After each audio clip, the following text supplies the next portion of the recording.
Hello twelfth class. आज मैं आप सभी लोगों को भूगोल विषय के अंतर्गत पाठ 7 तृतीयक और चतुर्थक क्रियाओं के बारे में चर्चा करेंगे। बच्चों, हमने पिछले टॉपिक में आप सभी लोगों को तृतीयक क्रियाओं के प्रकारों के बारे में चर्चा हमने की थी, जिसमें हमने जो है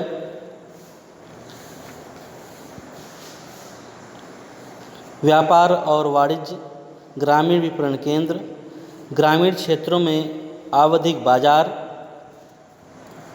नगरीय बाजार केंद्र, फुटकर व्यापार, थोक व्यापार आदि बिंदुओं के आधार पर चर्चा की गई है।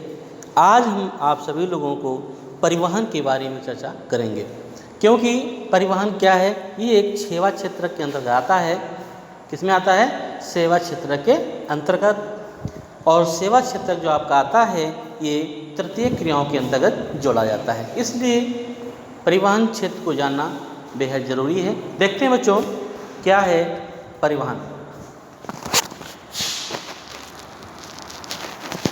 परिवहन एक ऐसी सेवा अथवा सुविधा है। क्या है? परिवहन एक ऐसी सेवा अथवा सुविधा है जिससे व्यक्तियों, विनिर्मित माल एवं संपत्ति को भौतिक रूप से एक स्थान से दूसरे स्थान पर ले जाया जाता है। यानी कि परिवहन आप समझ चुके होंगे। परिवहन क्या है? एक सेवा है। क्या है बच्चों? सेवा है या सुविधा है, जो क्या होता है, व्यक्तियों द्वारा विनिर्मित माल एवं संपत्ति को भौतिक रूप से, यानी कि वस्तु को भौतिक रूप से क्या करते हैं, एक स्थान से दूसरे स्थान पर ले जाया जाता है। किसके द्वारा? परिवहन के द्वारा। परिवहन में बहुत सारी चीज़ें शामिल होती हैं, जैसे आपका ट्रेन है, वायुयान है, सड़क मार्ग के द्वारा चलने वाले यंत्र, जल मार्ग के द्वारा चलने वाले यंत्र, स्थल मार्ग के द्वारा चलने वाले यंत्र। इस तरह से परिवहन क्षेत्र में जो यंत्र आते हैं या जो चीज़ें आती हैं वो होती हैं। आगे बताया गया है परिवहन मनुष्य की गतिशीलता।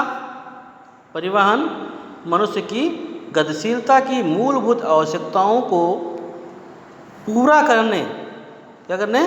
पूरा करने हेतु निर्मित एक संगठित उद्योग है। आधुनिक समाज, क्या?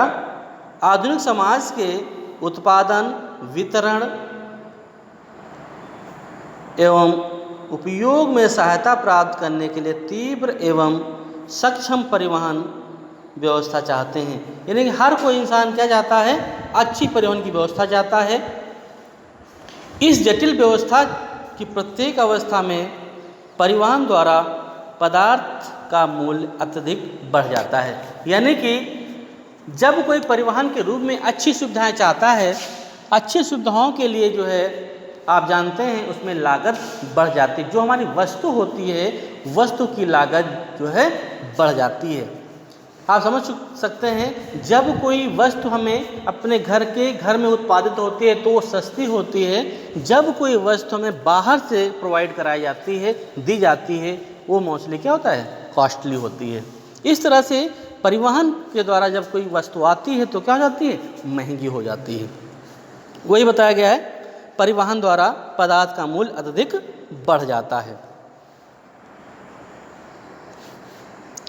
आगे बच्चों बताया गया है, परिवहन दूरी को 3 रूपों में मापा जाता है। कितने रूपों में मापा जाता है? 3 रूपों में मापा जाता है। परिवहन दूरी को 3 रूपों में मापा जाता है। एक तो है आपका किलोमीटर दूरी या मार्ग की लंबाई, वास्तविक दूरी, जिसे किलोमीटर में मापा जाता है। यानी कि जहाँ पर वस्तु उत्पादित होती है वहाँ से लेकर के जब किसी परिवहन के माध्यम से उपभोग की जाने वाली वस्तु तक पहुँचाया जाता है तो उसको किस में मापा जाता है? किलोमीटर दूरी में। जैसे कोई भी वस्तु राजस्थान से आनी है लखनऊ, तो ये बताया जाता है राजस्थान से आई है तो इसका मतलब इतने किलोमीटर दूरी चल करके ये वस्तु वहाँ से मिली है, इसलिए महंगी है या सस्ती है। आगे बच्चों बताया गया है समय दूरी। समय दूरी मार्ग पर यात्रा करने में लगने वाले समय को कहते हैं। यानी कि जब कोई वस्तु राजस्थान से चलती है, लखनऊ तक आती है, तो यह आंकड़ा लगाया जाता है वहाँ से यहाँ तक आने में कितना समय लगा। आप समझते हैं कि जब कोई वस्तु वहाँ से चलती है, यहाँ लंबे समय में आती है, तो लगता है कि बहुत समय लग गया वस्तु को यहाँ तक पहुँचने में। और जब कोई वस्तु जल्दी आ जाती है, आप समझ सकते हैं जब कोई वस्तु जल्दी आएगी तो सस्ती होगी, महंगी होगी। जब वस्तु देर से आएगी तो कहीं ना कहीं सस्ती होगी, क्योंकि जल्दी वस्तु को उपलब्ध कराने के लिए आपको जल्दी परिवहन की वाले साधन आपको जरूरत होगी, और जल्दी के लिए आपको महंगा पैसा देना पड़ता है। आगे बच्चों बात की गई है लागत दूरी।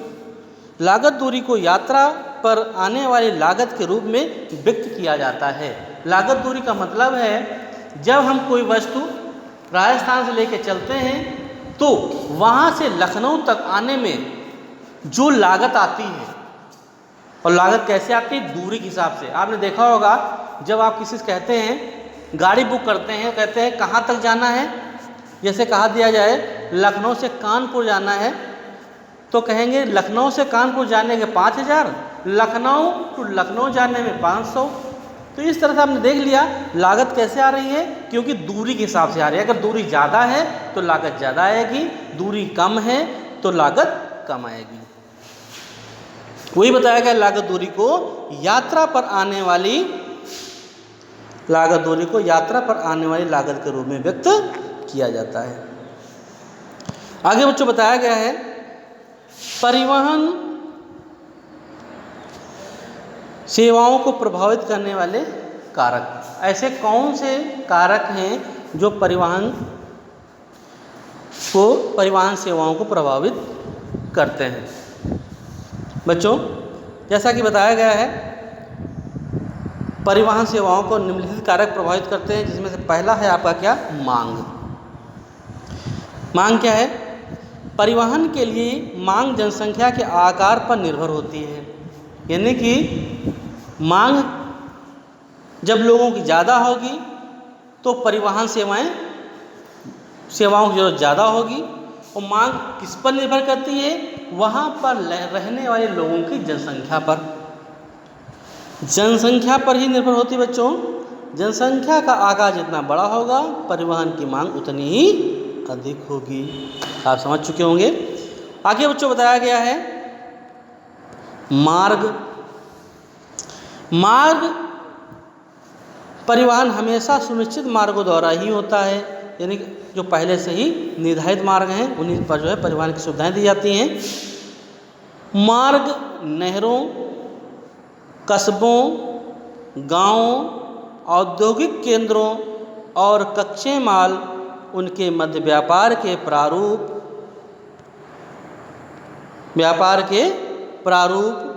उनके मध्य भूदृश्य की प्रकृति, जलवायु के प्रकार तथा मार्ग की लंबाई पर आने वाले व्यवधानों को दूर करने के लिए उपलब्ध निधियों अर्थात मुद्रा पर निर्भर करते हैं। इस तरह से बच्चों आपने आज के टॉपिक में परिवहन के बारे में समझ लिया। परिवहन क्या होता है, परिवहन को प्रभावित करने वाले कारक बताए गए जो दो तरह के हैं, एक तो मांग, दूसरा मार्ग। आज की क्लास में इतना ही। और हाँ बच्चों इसको आप अपनी कॉपी पर नोट करें अच्छे से। नोट करने के बाद आप वर्क ज़रूर सेंड करें। सेंड यदि नहीं करते हैं तो मुझे लगता है कहीं ना कहीं आप उदासीन हैं, कार्य करने में सक्षम नहीं है, इसलिए काम आप नहीं कर रहे हैं। आज की क्लास में इतना ही। धन्यवाद।